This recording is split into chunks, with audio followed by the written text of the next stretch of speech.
안녕하십니까. 건강기별을 통한 복음 그 세 번째 시간입니다. 오늘은 새로 배운 것, 내가 실천할 것, 이웃에게 나눌 것 함께 생각하시면서 강의를 들으시기를 바랍니다. 내 가족이 우울증이라면 여러분 어떻게 생각하십니까? 첫 시간은 후성유전학을 통해 유전인자가 우리의 운명을 결정하는 것이 아니고 우리의 습관이, 우리의 선택이 운명을 결정하는 것이라고 나누었습니다. 그래서 유전인자가 우리의 운명을 결정하는 것보다 우리가 우리의 삶을 결정할 수 있다는 복음, 유전인자를 통한 후성유전학을 통한 복음을 들었습니다.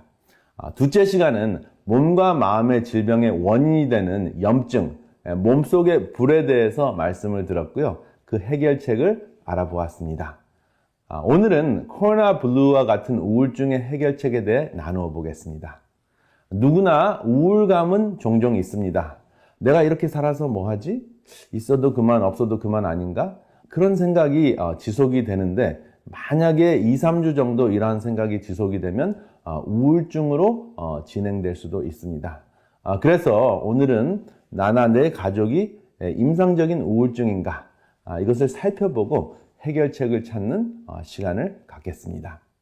우울증 증상은 아래 9가지 정도가 있는데요. 그 중에 5가지가 해당이 되면 임상적 우울증이라고 할 수 있습니다. 첫 번째, 거의 하루 종일 우울하다.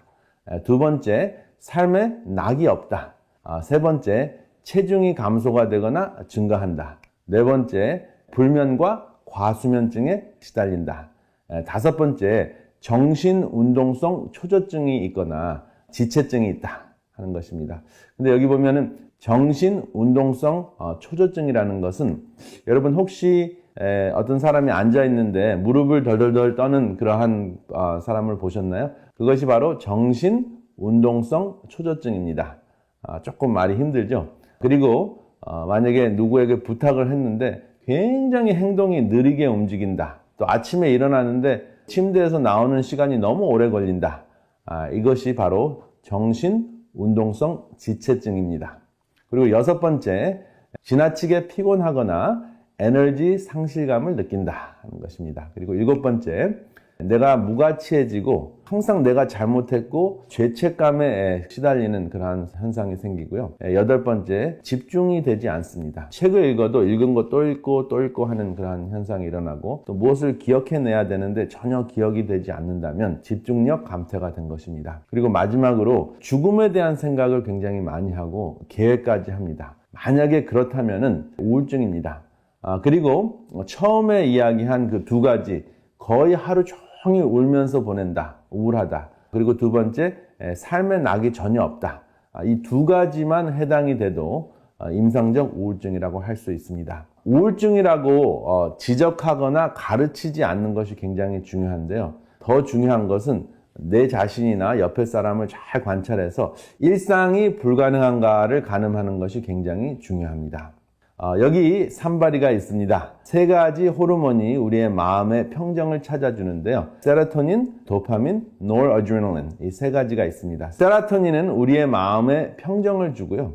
도파민은 우리에게 쾌감을 느끼게 해줍니다. 그리고 노르아드레날린은 우리가 집중할 수 있도록 도와줍니다. 그래서 이 3가지 중에 하나만 잘못되어도 우울증에 시달리는데 마음의 코로나 바이러스라고 할 수 있습니다. 왜냐하면 증상이 거의 없는 사람도 있고 또 어떤 사람은 심각한 증상 때문에 생명을 잃는 경우도 있습니다. 이 3가지 호르몬이 잘 균형을 이루어야지 우리 삶에 의미를 찾을 수 있고 또 의미가 있어야지 이 3가지 호르몬이 잘 유지가 됩니다.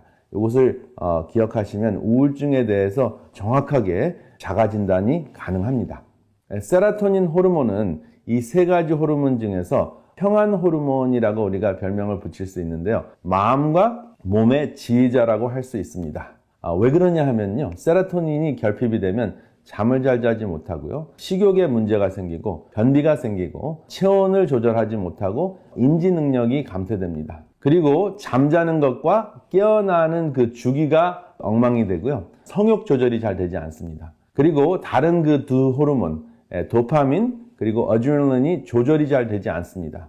그래서 세로토닌이 있는 것이 그 마음의 평정의 기본이 되고요. 그 위에 도파민과 어드레날린이 조절이 잘 되면 우리의 마음의 평정을 찾을 수가 있습니다.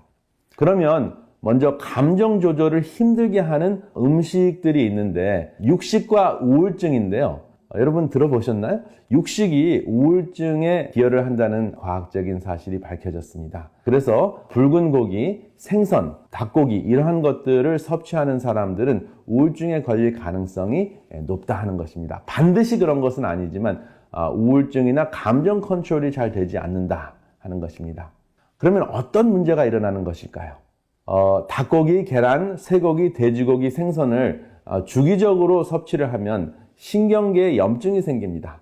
그래서 신경계에 염증이 생기면 마오라는 효소가 증가하는데 이 마오라는 효소는 세로토닌과 도파민과 어드레날린을 감소하는 역할을 합니다. 그러니까 마음의 평정을 이룰 수밖에 없는 것이죠.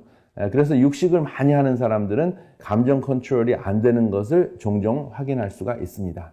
그래서 피해야 할 3육을 여러분들에게 소개해 드립니다. 여기 있는 그 3육은 세 가지 고기인데요. 닭고기, 쇠고기, 돼지고기입니다. 육식을 했을 때 염증을 없애는 치료제가 있습니다. 그리고 육식을 하지 않는다고 하더라도 몸이 피곤하고 힘들고 또 퇴행성 관절염이나 여러 가지 염증이 몸속에 생겼을 때 또 두뇌 속에는 염증이 생겼는지 잘 모르지만은 감정 컨트롤이 잘 안 되면 내가 염증이 좀 있나 보다 라고 생각하시면 되는데 이때 여러분들이 드실 수 있는 치료제가 있는데 바로 강황가루입니다. 강황가루 안에는 그 커큐민이라는 그 보약이 들어 있습니다.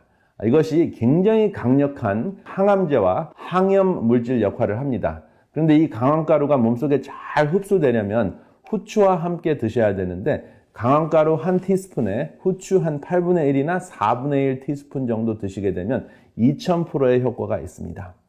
그리고 반대로 염증을 없애는 음식이 있는데요. 한번 살펴보겠습니다. 사과, 베리, 포도, 양파, 녹차 이러한 것들은 신경계의 염증을 감소시킵니다. 그래서 신경계의 염증을 감소시키니까 마오 효소도 감소시키는 것이죠. 마오 효소가 감소되면은 세로토닌, 도파민, 노르어드레날린 이 세 가지 호르몬이 증가하면서 우리 마음속에 평정이 다시 찾아지고 그리고 우리가 평안을 누릴 수 있고 또 기쁨을 누릴 수 있고 집중력이 강화됩니다. 여기 구체적으로 도파민을 증가시키는 음식이 있습니다. 이 사진은 노르어드레날린이라는 그 집중력을 도와주는 물질을 증가시키는 음식들이 있습니다. 우리가 섭취했을 때는 몸속에서는 타이로신이라는 물질로 섭취가 됩니다. 근데 이 타이로신이 몸속에 들어가서 노르어드레날린이라는 그 물질로 변화됩니다. 근데 제가 여기 의도적으로 닭고기가 있는 사진을 선택을 했는데요. 닭고기는 좀 전에 얘기 드린 대로 염증을 일으키죠. 그래서 노르어드레날린이나 세로토닌이나 도파민을 감소시키는 역할을 하기 때문에 타이로신을 보급한다고 하더라도 큰 역할을 하지 못한다 하는 것을 기억하시면 좋겠습니다. 그러니까 여기 아보카도나 바나나나 두부와 같은 음식을 드시는 것, 또 견과류를 드시는 것이 해는 되지 않고 효과만 있는 것을 아실 수가 있습니다. 그리고 트립토판이라는 것이 있는데 트립토판은 이런 견과류나 그 씨앗 종류에 많이 들어 있습니다. 이 트립토판은 뭘까요? 이 트립토판은 세로토닌을 만드는 원료입니다. 그래서 이러한 음식들을 충분히 드시면은 우리가 마음의 평정을 찾는데 굉장한 도움이 되고요. 또 굉장히 중요한 것은 이 음식들은 씹어야 되잖아요. 그래서 특별히 사람 때문에 마음의 평정을 잃었을 때 사람을 씹지 말고 세로토닌을 만드는 트립토판이 듬뿍 들어있는 견과류나 씨앗을 씹으시면 참 좋겠습니다. 마음의 평정을 주는 모든 그 세 가지 호르몬이 다 나오고 또 추가적으로 우리의 마음을 기쁘게 하고 우리에게 도움이 되는 호르몬이 나오게 하는 생활 습관이 있는데 바로 함께 운동하는 것입니다. 이렇게 함께 운동을 하면 세로토닌이 분비가 됩니다. 왜냐하면 햇빛을 쬐일 수 있기 때문에 그렇죠. 그리고 도파민은 신나는 활동을 할 때 쾌감 호르몬으로 분비가 되고요. 또 넘어지지 않고 잘 달릴 수 있고 또 운동을 해야 되기 때문에 집중력을 강화시키는 노르어드레날린이라는 호르몬이 또 나옵니다. 그리고 함께 했을 때 나오는 호르몬 바로 옥시토신이 분비가 됩니다.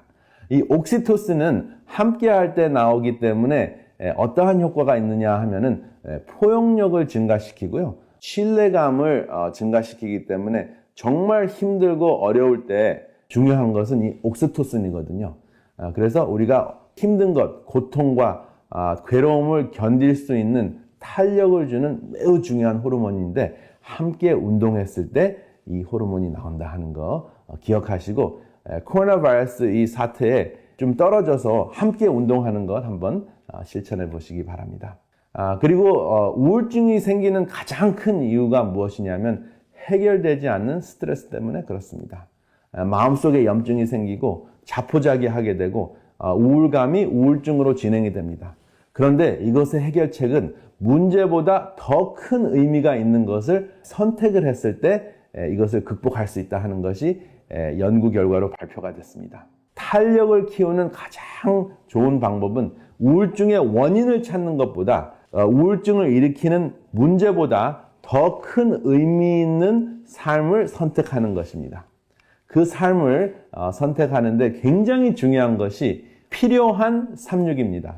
몸이라는 개념과 분별력이 있고 그리고 산제사가 있습니다. 이것은 로마서 12장 1절과 2절에 있는 말씀인데 하나님께서 우리의 몸을 하나님께서 기뻐하시는 산제사로 드리라. 이것이 너희가 드릴 영적 예배니라 라고 말씀을 하셨는데요.